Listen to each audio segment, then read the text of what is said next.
పెసరపప్పు, పాలకూర కలిపి ఇలా కిచిడీ ప్రిపేర్ చేసి దాని మీద కొద్దిగా నెయ్యి వేసుకొని తిన్నారంటే బాడీకి కావాల్సిన న్యూట్రియంట్స్ అన్నీ వస్తాయి. ప్లస్ టేస్టీ కూడా.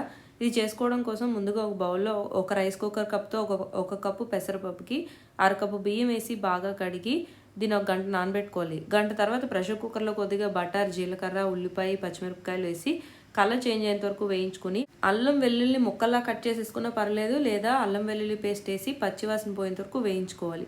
ఇందులో పసుపు, ఉప్పు, కారం, ధనియా పౌడర్, గరం మసాలా పౌడర్ వేసి బాగా మిక్స్ చేసి మనం పక్కన నానబెట్టి ఉంచుకున్న పప్పుని అందులో వేసుకుని బాగా 2-3 నిమిషాలు వేయించాలి. ఇప్పుడు ఇందులో 4 కప్పుల నీళ్ళు వేసుకున్నాను నేను.